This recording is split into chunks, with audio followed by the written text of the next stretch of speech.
መስከኔ በጣም ኢምፖርታንት የሆነ መልእክት ነው ወገኖች፣ በጣም ኢምፖርታንት የሆነ መልእክት ነው እና ብዙ ሰዎች ይሄንን መልእክት ከልባቸው በደንብ ቢረዱት እና ቢያውቁት ወይም ወደ ልባቸው ዘልቆ ቢገባ አንዳንድ ጊዜ ሰምተን ሊሆን ይችላል፣ ነገር ግን ወደ ልባችን ገብቶ ሊታተም ይገባል።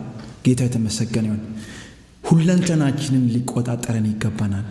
ጌታ ይባረክ። ሁለንተናችንን ሊቆጣጠር ይሄ ሐሳብ ይሄ መልእክት ሁለንተናችንን ሊቆጣጠር ይገባናል። ጌታ የተባረከ ይሁን። እግዚአብሔር ይመስገን። ሊገዛን ይገባናል። የዛን ጊዜ አስተሳሰባችንን ይቀይረዋል፣ ህይወታችንን ይቀይረዋል፣ መመላለሳችንን ይቀይረዋል። ጌታ ይባረክ። እግዚአብሔር ይመስገን። የህይወት ትርጉም ገብቶን የክርስትና ትርጉም ገብቶን እንመላለሳለን። ጌታ የተባረከ ይሁን። ጌታ የተባረከ ይሁን። እግዚአብሔር የተባረከ ይሁን። ጌታ ኢየሱስ ክርስቶስ ወደዚህ ምድር በሚመጣበት ጊዜ የመጀመሪያው መልእክት የእግዚአብሔር መንግስት ቀርባለችና ንስሐ ግቡ የሚል ነው። የመጀመሪያው መልእክት ጌታ ኢየሱስ ክርስቶስ ቤተክርስቲያን ለማቋቋም አይደለም ማለት ያልኩ ያለሁት ይሄ የቤተ እምነት ለማቋቋም አይደለም የመጣው። ጌታ ይመስገን። ስለ ሰማያዊ መንግስት ሊናገር ነው የመጣው። ጌታ የተመሰገነ። ምድራዊ ስርዓት አለ፣ የሰማይ ስርዓት አለ። ስለ ሰማይ ስርዓት ሊናገር ነው ፕላንት ሊያደርግ የመጣው። ያ መልእክት ደግሞ ለጁሽ ብቻ አይደለም። ያ መልእክት ደግሞ ለአሕዛብም፣ ለግሪክ፣ ለሁሉም በምድር ላይ ላለ በአዳም ውድቀት ውስጥ የገባ ወደ ባርነት ውስጥ ለገቡ ሰዎች ሁሉ ጌታ የተባረከ ይሁን። ይህን መልእክት ነው የእግዚአብሔር መንግስት ቀርባለችና ስለ እግዚአብሔር መንግስት ነው ኢየሱስ ክርስቶስ አገልግሎቱን ጀምሮ እስኪያበቃ ድረስ በምድር ላይ ሲናገር የቆየው። ጌታ ይመስገን። ስለ መንግስት ነው የሚያወራው። የትኛዋ መንግስት? ጌታ ይባረክ። የእግዚአብሔር መንግስት። የእግዚአብሔር መንግስት የታለች? ወይም ደግሞ የእግዚአብሔር መንግስት ምንድን ነው? ጌታ ይመስገን። እና ስለ እግዚአብሔር መንግስት ያለን አመለካከት በጣም የቀናና የተስተካከለ ሊሆን ይገባል ወገኖች። ስለ እግዚአብሔር መንግስት ያለን አመለካከቱ፣ ስለ እግዚአብሔር መንግስት ያለን እይታ በተስተካከለ ቁጥር አሁን ያለችን እቺን ከንቱ ህይወት፣ ከንቱ ያልኳት ብናኝ ናት። እቺ ህይወት ከዘላለማዊ ህይወት ጋር ሲገናኝ ብናኝ ነው። ለምሳሌ እስቲ አንድ በጣም ኢንፊኒቲቭ የሆነ ቁጥርና አንድ ፋይናይት የሆነ ቁጥር ለምሳሌ 100 ሚሊዮን ይችላል። እስቲ ኮምፓየር አድርጉት። እኔ የኢንጂነሪንግ ተማሪ ነኝ። ያው ባክግራውንድ ኢንጂነሪንግ ነው። ሂሳብ በደንብ እንማራለን። ጌታ የተመሰገነ ይሁን። እና ምንድነው ኢንፊኒቲቭ እና ኤኒቲንግ ለምን 1000 2000 ለምን አይሆነ? ፋይናይት የሆነ ቁጥር ከኢንፊኒቲቭ ጋር ኮምፓየር ሲደረግ ሪስፔክት ቱ ኢንፊኒቲቭ ኢት ኢዝ ዜሮ። ጌታ ኢየሱስ ክርስቶስ ወደዚህ ምድር የመጣው ስለ እግዚአብሔር መንግስት ይናገረን ዘንድ ነው። it's not about ቤተ እምነት አይደለም። ስለ እግዚአብሔር መንግስት ስለ እግዚአብሔር መንግስት ነገር ሊናገር ነው የመጣው። ስለ እግዚአብሔር መንግስት ሊናገር ነው የመጣን። ጌታ ይመስገን። ስለ ሰማያዊ ነው የሚና በአብዛኛው ወንጌልን ስትመለከቱ ስለ መንግስት ሰማያት የሚናገረው ወገኖች ሆይ በወቅቱ የነበሩ ፈሪሳውያን ጻፎች ጌታ ኢየሱስ ክርስቶስ በሚያገለግልበት ጊዜ የነበሩ ፈሪሳውያንና ጻፎች ምንድነው ጌታ የተባረከውን የራሳቸውን ምድራዊ ሲስተም መስርተው ወይም ከዛ ያ ሲስተም እንዲነካባቸው አይፈልጉ። የሆነ የምድራዊ ሲስተም ነው፣ ግን ያን ሲስተም አፍርሶ አይኖቻቸው የሰማዩን መንግስት ስለ ሰማዩ መንግስት ይናገራቸው ዘንድ ጌታ ኢየሱስ ክርስቶስ የመጣው። ጌታ ይባረክ። አሁንም እንመለከታለን በዘመናችን እና በጊዜያችን እና የተለያየ አብዛኛውን ነገር ምድራዊ ሲስተም በቃ ኦልሬዲ ቤተክርስቲያን በሚያሳዝን ሁኔታ ወደ ሆነ ነገር በጣም ትራንስፎርም እየሆነች ነው። መልእክቶቻችን ሁሉ ተቀይረዋል። መልእክቶቻችን ተቀይረዋል። ስለ እግዚአብሔር መንግስት፣ ስለ መንግስተ ሰማያት የሚናገር ሰባኪና አስተማሪ ብዙ የለም።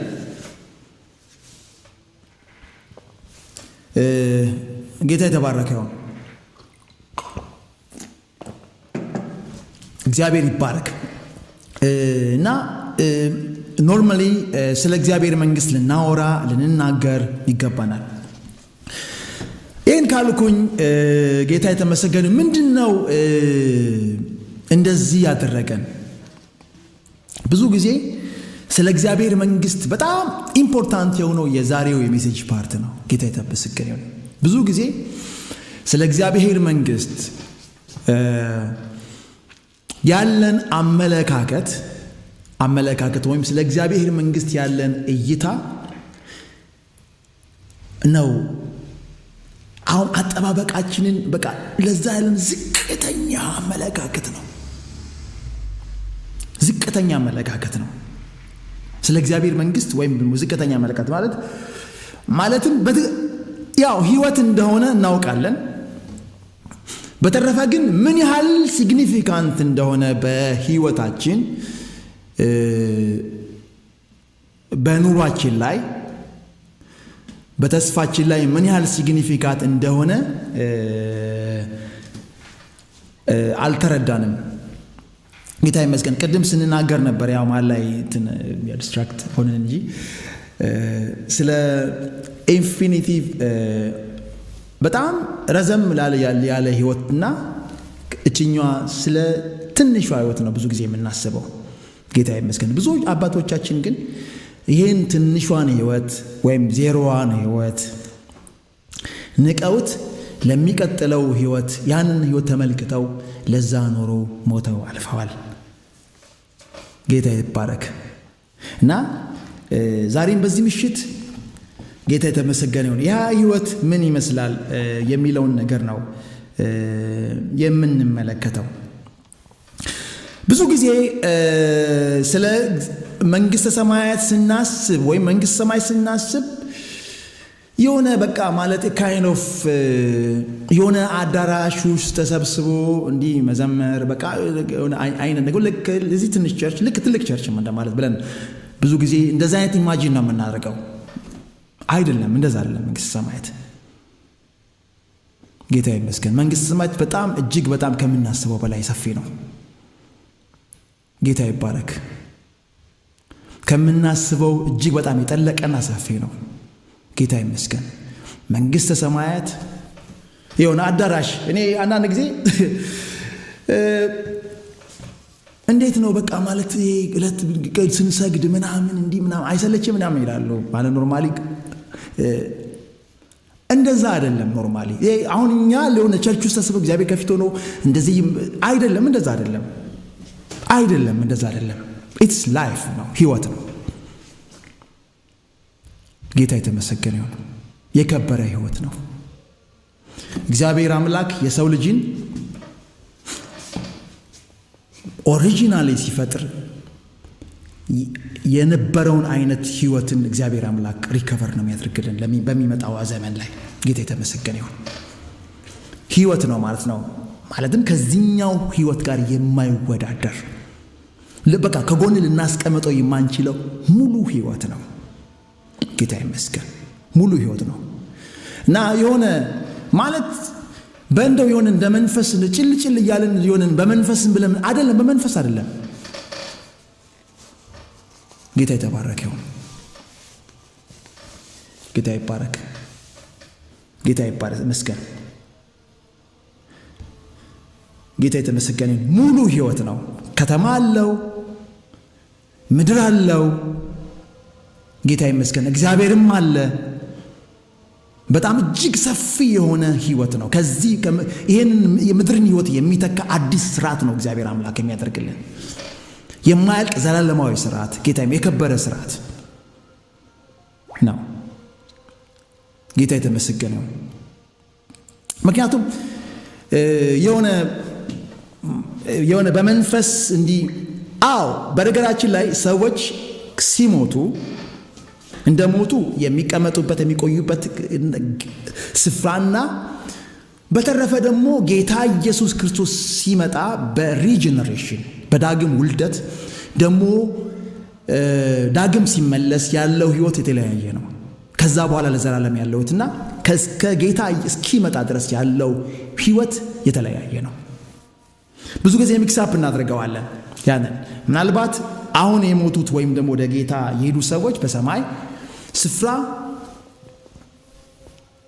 ጌታ ኢየሱስ ክርስቶስ ጋር በእግዚአብሔር መንግስት በጌታ ጋር አብረው ይቀመጣሉ። ያ ቆይታ ስፍራ ነው፣ ጊዜያዊ ስፍራ ነው። ያ አይደለም፣ ያን ህይወት አይደለም እግዚአብሔር አምላክ ያዘጋጀልን። ከሞት በኋላ ያለን ህይወትና ጌታ ከመጣ በኋላ ያለን ህይወት ከፋፍለን ልናይ ይገባናል። ለምሳሌ ሰዎች ሲሞቱ የዳኑ ሰዎች የሚቀመጡበት የሚያርፉበት ስፍራ አለ። በተረፈ ግን ይህ እውነተኛ ተስፋቸው አይደለም። እሱ እውነተኛ ተስፋቸው ኢየሱስ ክርስቶስ በሚገለጥበት ጊዜ ጌታ ኢየሱስ ክርስቶስ በሚመጣበት ጊዜ አብረን የምንኖር ሰው ያኛው የክብር መንግስት ነው። ጌታ የተመሰገነ ይሁን። በእርግጥ አሁን በሰማይ ከሞትን በኋላ በመንፈስ ነው የምንቀመጠው። በአዲስ ውልደት ግን ኖርማሊ በዚህኛው በአካል ነው የምንኖረው። ጌታ የተመሰገነ ይሁን። ማለት አካል ሲባል እንደዚህ አሁን የሚበሰብሰው የማይበሰብሰው ይለብሳል። ጌታ ይመስገን። የሰው ልጅ ይነሳል ማለት ነው። ጌታ ይባረክ።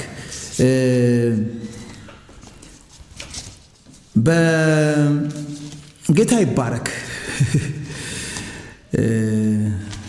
ይነሳል።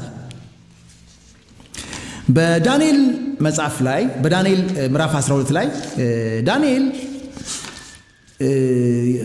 ስለ መጨረሻው ዘመን ከተመለከቱ በተለይም ከሞት በኋላ ወይም ደግሞ የመጨረሻው ክርስቶስ ኢየሱስ ሲመጣ የመጨረሻው ዘመን የነጭ ሱፍ ፍርድ በኋላ ያለውን የተመለከተ የብሉይ ኪዳን ነቢይ ማዕከል አንዱ ነው እና የዳንኤል መጽሐፍ ተመልከቱት። በጣም ብዙ መልካም ነገር የያዘ መጽሐፍ ነው። የዳንኤል መጽሐፍ እንመልከትና ዳንኤል ምዕራፍ 12 ላይ ዳንኤል ምዕራፍ 12 እናውጣለሁ።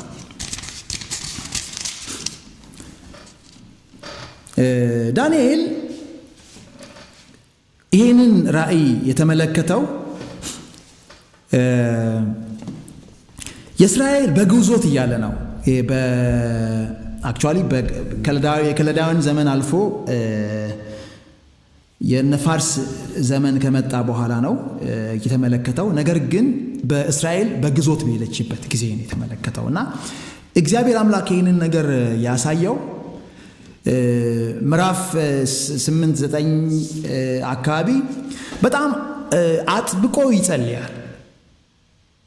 እባክን ማረን፣ እባክን በግዞት ነው ያለነው፣ እባክን በእኛ በኃጢአታችን ምክንያት ነው፣ በበደላችን ምክንያት ይሆነብን፣ ተማርከናል፣ ኢየሩሳሌም ፈርሳለች፣ በግዞት ነው ያለነው ብሎ አጥብቆ እግዚአብሔር አምላክን ይለምናል። ከዛ በኋላ ነው እግዚአብሔር ሊመጣ ያለውን ዘመናት እና ሊከሰቱ ያሉትን ነገሮች ሁሉ በራእይ አሳየው ለዳንኤል። የኢየሩሳሌምን መልሶ መገንባት፣ የመሲሁን መምጣት፣ የመሲሁን መሞት ተመለከተ። የመቱ መሰቀል ተመለከተ። በኋላ ግን እና ምዕራፍ 11 ላይ በጣም የጠለቀ ሐሳብ አለበት። ግን ምዕራፍ 12 ላይ የመጨረሻውን ዘመን ተመለከተ።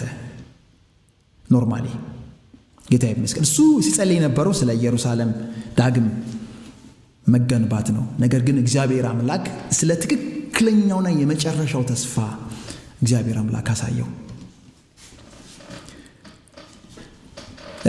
በዚያን ዘመን ምዕራፍ 12 ከቁጥር 1 ላይ ነው። በዚያን ዘመን ስለ ሕዝብ ልጆች የሚቆመው ታላቁ አለቃ ሚካኤል ይነሳል።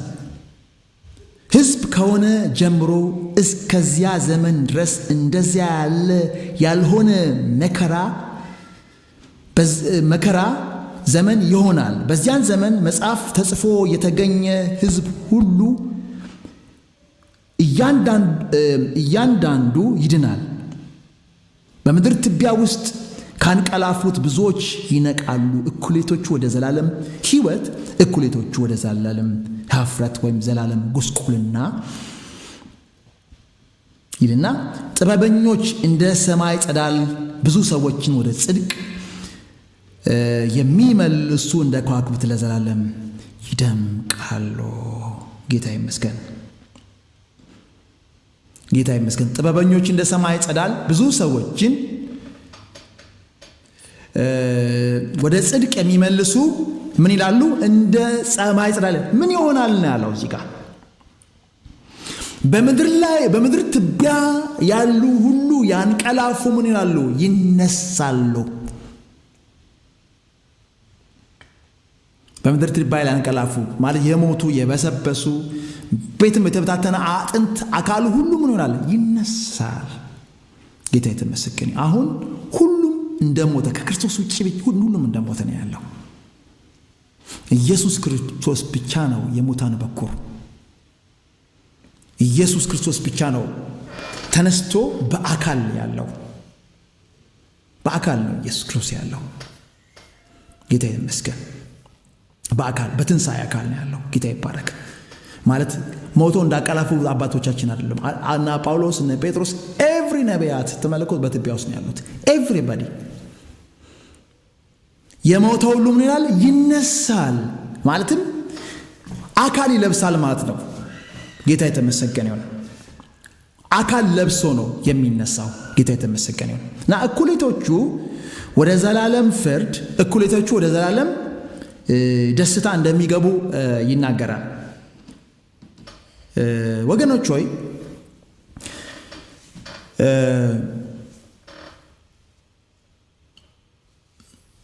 በሚመጣው ክርስቶስ ኢየሱስ በሚመጣበት ጊዜ ሙታኖች ምን ያሉ? ይነሳሉ። በአካል ነው የምንነሳው። ስንኖርም ደግሞ በተነሳበት አካል፣ በዛ አካል ለዘላለም እንኖራለን ማለት ነው። ማለትም ይህ የሚበሰብሰው የማይበሰብሰውን አካል ይለብሳል። ይሄ የሚሞተው የማይሞተውን ይለብሳል። ይሄ የተዋረደው የከበረውን ይለብሳል ማለት ነው። አካል ይኖረናል ማለት ነው። we are not spirit። ጌታ ይመስገን። we are not spiritual body። በቃ we are አካል። በጣም የሚገርመው ነገር I don't want to talk about this። ምክንያቱም የገሃነመ እሳት ፍርድ የተፈጠረው ለሰይጣን ለመላኩ ነው። ነገር ግን ሰዎች በአመጽ ምክንያት ከሰይጣን ጋር በመተባበር ወደ ገሃነመ እሳት ይገባሉ።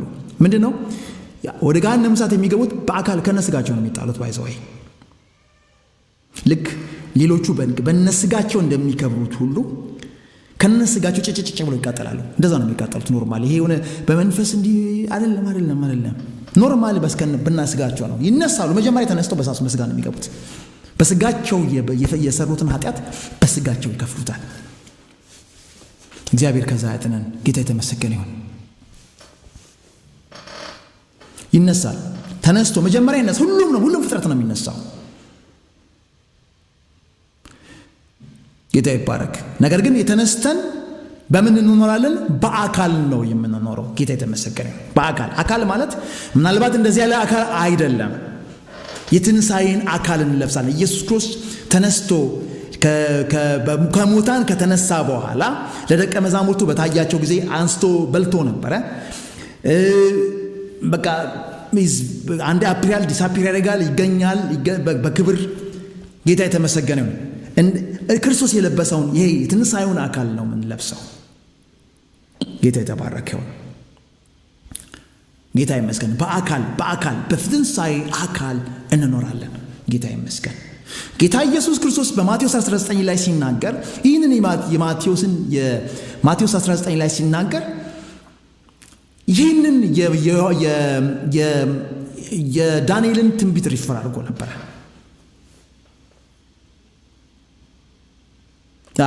ይነሳሉ። የሞቱ ሰዎች ምን ያሉ ይነሳሉ? በምን? በአካል ይነሳሉ። በአካል ነው ለዘላለም የምንኖረው፣ በመንፈስ አይደለም።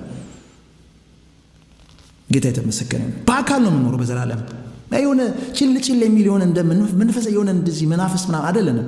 ጌታ ይመስገን በአካል ነው የምንኖረው። ጌታ የተመሰገነ ይሁን። ግን ያ አካል የከበረ አካል ጌታ የተመሰገነ ይሁን። የከበረ አካል የማይሞት የማይበሰብስ ዘላለማዊ አካል ነው የሚኖረን። ጌታ ይመስገን። አሁን ኮምፔር እያደረግኩ ያለሁት ከሞት በኋላ አሁን ከሞተን በኋላ ጌታ ኢየሱስ ክርስቶስ ሲመጣ ያለውን ህይወትና ጌታ ኢየሱስ ከመጣ በኋላ ያለውን ህይወትን ነው ኮምፔር እያደረግኩ ያለሁት አሁን ራይት ነው። አንደኛ ያ በመንፈስ ነው። ስንሞት በመንፈስ ነው የምንቀመጠው። ነፍሳችን መንፈሳችን ይሆናል ከጌታ ጋር። አካላችን ግን እንደተቀበረ ነው የሚኖረው ክርስቶስ እስከሚመጣ ድረስ። ያ ማለት ጀስት በመንፈስ ነው የምትሆነው፣ በመንፈስ ነው የምንሆነው። ነገር ግን እንደዛ አይደለም ለዘላለም የምንቆይ። ያ ጊዜያዊ ቆይታ ነው፣ ጊዜያዊ ስታተስ ነው። ማለትም ሁላችንም አንድ ላይ መክበር ስላለብን። ያኛው ግን በትንሣኤ አካል ግን ለዘላለም እንኖራለን። ጌታ የተመሰገነ ይሁን። ያኛው ከሞተን በኋላ እስኪመጣ ድረስ ያለው የሞቱት እስኪመጡ ድረስ እስኪመጣ ድረስ የሚቆይ ቆይታ። ምክንያቱም የሰማይን የዘላለም ሕይወትን መንግስተ ሰማያትን ስናስብ ከዛ ጋር ኮንፊውስ ለማድረግ ነው ይሄን ነገር ምለየው። ለምን ብዙ ጊዜ ህይወት እውነተኛ ህይወት እንደሆነ ስለማንረዳ ህይወት የኛውን አሽቶ ያኛውን የሚያስገዛው ስለማንረዳ ብዙ ጊዜ አንደርስቲሜት እናደርገዋለን። ኮንሲኩዌንሱ ስለማይገባን አንደርስቲሜት እናደርገዋለን። ባይዘው የተነሱ ሰዎች አሁን አመፀኛ ወይም ደግሞ ያልዳኑት ሰዎች በአካል ተነስተው ነው በአካል ወደ እሳት ውስጥ የሚገቡት። ባይዘው ልክ ቆሬ ልጆች ብሎ ተናገረ። ቆሬ ልጆች በአካል ነው ወደ ሲኦል የወረዱት። ባይዘው መሬት የተከፈተ ወደ ሲኦል ወረዱ በአካል ከነስጋቸው ነው። መሬት ተከፈተ ነው በስጋ። የእግዚአብሔር ቃል እንደዛ ነው የሚለው፣ ከነስጋቸው ወረዱ ነው የሚለው። ሙሴ ላይ ባመፁ ጊዜ በነስጋቸው ነው የወረዱት። እነዛኛዎቹ በአካል ነው። በዚህ በስጋ ተሰራተት በስጋ የመበስበስን ያጭዳል እንደሚል ደግሞ በስጋችን ክርስቶስን መምሰል ከተመላለስን ደግሞ የዘላለም ክብርን ይሄ ስጋ ይከብራል። ጌታ የተመሰገነ ይሁን። የከበረ አካልን እንለብሳለን፣ ለዘላለም እንኖራለን። ጌታ የተመሰገነ ይሁን።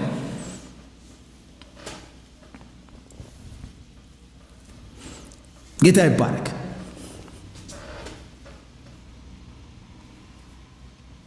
ጌታ ይመስገን። በአካል ፊዚካል አካል ማለት ነው ኖርማሊ። ያኛው ከጌታ ኢየሱስ ከሞትን ወይም ጌታ እስከሚመጣ ድረስ የሚቆየው ቆይታ ምናልባት አሁን ጌታ ሳንመጣ ብንሄድና ከዛ እስኪመጣ ድረስ ደግሞ የምንቆየው አንደኛ በሰማይ ነው። ጌታ ኢየሱስ ከመጣ ግን በኋላ ግን በአዲስቱ ምድር ላይ ነው የምንኖረው። ጌታ ይመስገን። ከተማ ምድር ላይ ነው የምንኖረው። ጌታ የተመሰገነ ይሁን። በጣም ኢምፖርታንት ምድር ላይ ነው። ምድር ማለት አዲስ ሰማይና አዲስ ምድርን አየው ብሎ ተናግሯልና በምድር ላይ ነው የምንኖረው። ምድር ማለት አሁን ያ ምድር ገነት ምናምን ብሎ ለማለት አይደለም። እቺ ምድር አይደለችም። ይሄኛው ፊተኛው ሰማይና ፊተኛው ምድር አልፏል። አዲስ ሰማይና አዲስ ምድር እና ኢቭን በሰማይ ያለችው የተዘጋጀልሽ ከተማ ከሰማይ ትወርዳለች ነው። እሷ ከሰማይ ከወረደች እኛ ሰማይ ምን እናደርጋለን? ምን እናደርጋለን? ላንብብላችሁ ምናልባት ኮንፊዥን እንዳይፈጥር። ጌታ ይባረክ። እና ምክንያቱም በጣም አንዲት ሜሪ ጆ የምትባል ሴትዮ ትክክለኛ ያለውን ነገር ስትናገር ሰምቻለሁ። አለች ተብሎ ነው አክቹዋሊ ሰማሁት፣ ስትል ከሷ አልሰማሁም። ሁሉም ሰው ይወርሳል እና ብዙ ጊዜ አሁን እነዚህ የምድራዊና የፕሮስፐሪቲ ቲቸሮች አብዛኛውን ጊዜ ማንም ሰው ኑሮ አንድ ነው፣ ሰማይ በቃ አለቀ፣ ሰማይ ችግር የለውም ትገባለህ፣ በተረፈ ምድራዊ ኑሮ የሚል አመለካከት ለመፍጠር ነው። አይደለም፣ ሰማይ አንድ አይደለም። ጌታ ይመስገን ይህኛውን ምድር ህይወት አሽጦ ያን የሚያስገዛ ህይወት ነው። ጌታ የተባረከው እግዚአብሔር ይመስገን። የሐሙስ ፕሮግራም ወደዋለሁ፣ ምክንያቱም ጠለቅ ያለ ነገር ሐሳብ እንነጋገራለን። ጌታ የተመሰገነ ይሁን።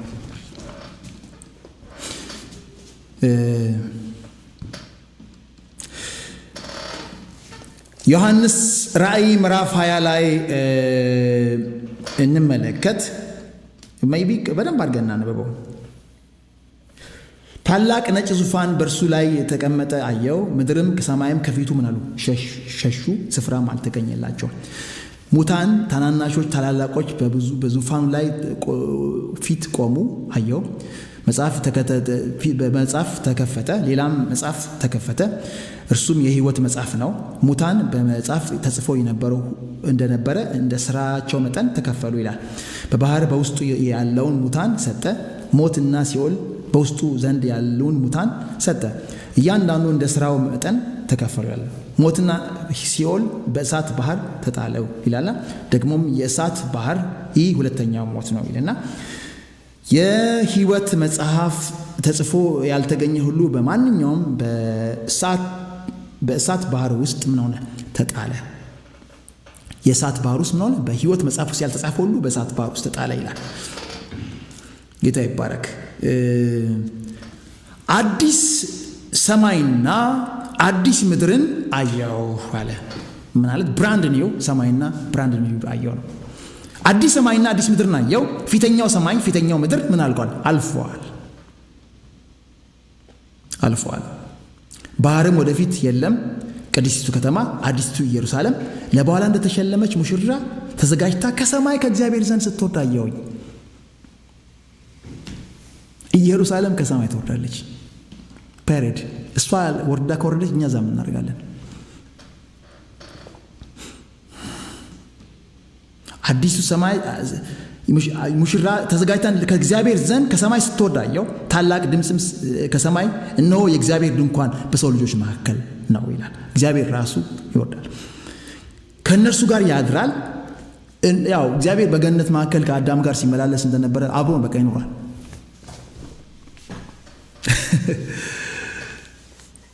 ጌታ ይመስገን። እኛ እግዚአብሔር ሰማይ እኛ ምድር እንዲተለያይተን እንዲተራረቀን አንኖርም። ጌታ ይመስገን። የእግዚአብሔር አምላክ በጣም የልብ ፍላጎት አብሮን ከኛ ጋር መሆን ነው። ጌታ ይመስገን። እግዚአብሔር ራሱ በእኛ ጋር ይሆናል ሙሉ ለሙሉ። ጌታ የተባሰገረ ይሁን። ታላቅ ድምፅ ኢየሱስ ምን ይላል? ቅድስቲቱ ከተማ አዲስቱ ኢየሩሳሌም ለባሏ እንደተሸለመው ሙሽራ ተዘጋጅታ ከሰማይ ከእግዚአብሔር ዘንድ ስትወርድ አየሁ። ታላቅ ድምፅም ከሰማይ እነሆ የእግዚአብሔር ድንኳን በሰው ልጆች መካከል ነው። የእግዚአብሔር ድንኳን በሰው ልጆች መካከል ነው። በፊት አልነበረም። የሰማዩ ድንኳን ይላል ጳውሎስ። የእግዚአብሔር ድንኳን ራሱ ሙሉ ድንኳኑ አምጥቶ ይወርዳል ወደ ምድር። ጌታ ይመስገን። በዚያ በአዲስ ሰማይና ይህኛው ስርዓት ይህኛው ዓለም አልፎ አዲስ ሰማይና አዲስ ምድር ማለትም ጌታ ኢየሱስ ክርስቶስ በእውነት ወገኖች ሆይ እጅግ በጣም የሚያምር ምድር ነው። ጌታ የተባረከ ይሁን። እጅግ የሚያምር ከተማ ነው። እንዳሁኑ ቁርቁስ ያለ አይደለም። እና ብዙዎቻችን በጣም የሚያማምሩ ከተሞች ሄደን ለመኖር እንፈልጋለን። ለምን ራሳችንን ለዚህ ለሰማዩ ከሰማይ ለምትወርደው እግዚአብሔር አምላክ አናዘጋጅም?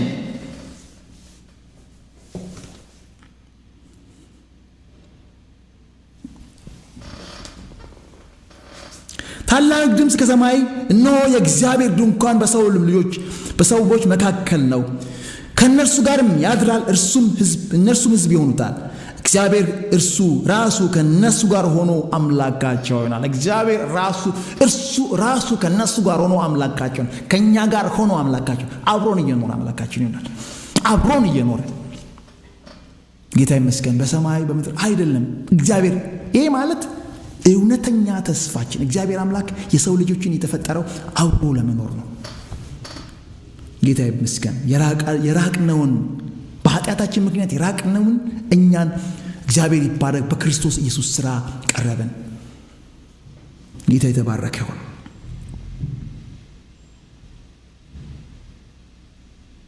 እንባም ሁሉ ከዓይናቸው ያብሳል። ሞት ከእንግዲህ ወዲህ አይሆንም፣ ሐዘንም ቢሆን ጩኸትም ወይም ስቃይም ከእንግዲህ ወዲህ አይሆንም፣ የቀደመው ሥርዓት አልፏል ብሎ ሲናገር ሰማሁኝ አለ። የቀደመው ሲስተም አልፏል። ይሄ ሲስተም አለ፣ ሞት ያለበት፣ ስቃይ ያለበት፣ ጦርነት ያለበት፣ ችግር ያለበት፣ ይሄን አመለክ ይሄ ነገር ይሄን አለ። በምድር ሳላችሁ ጌታ መከራ አለባችሁ። አዎ ይኖራል። እስከ መቼ ድረስ? ጌታ ኢየሱስ ክርስቶስ እስኪመጣ ድረስ፣ ወደ እውነተኛ ተስፋችን እስክንገባ ድረስ። ስለዚህ ነው መስከባይ ያለብን። ስለዚህ ነው መናገር ያለብን ወገኖች ሆይ። ይህንን ህይወት አስረስቶ ህይወታችን እንድንሸቃቅጥ እንደ ኤሳው እንድንሸቃቅጥ ይህንን ነገር ልንናገር አይገባም። ሁሉ ጊዜ ልንነጋገር የሚገባው ይህንን ህይወት ነው። ጌታ የተመሰገነ ይሁን።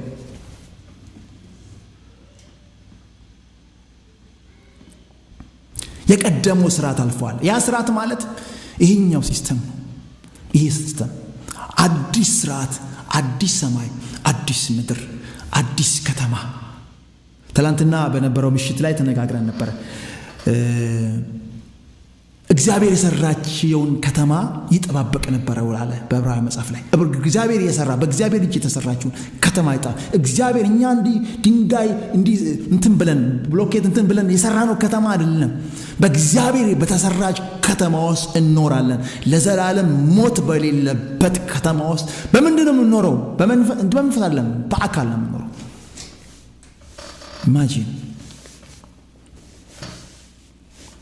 አዎ የሚቀጡትን በአካላቸው ነው የሚቀጡት፣ በስጋቸው ነው የሚቀጡት። ምክንያቱም ይነሳሉ።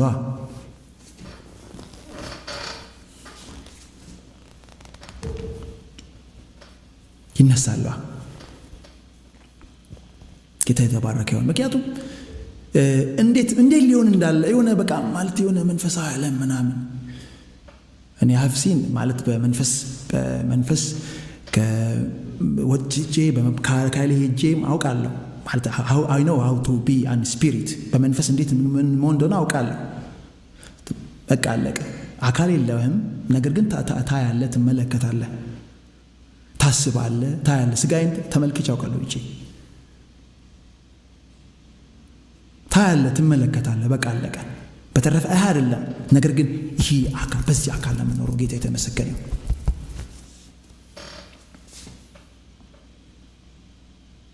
ጌታ የተባረከ ይሁን። እግዚአብሔር ይባረክ። እግዚአብሔር የተመሰገነ ይሁን እና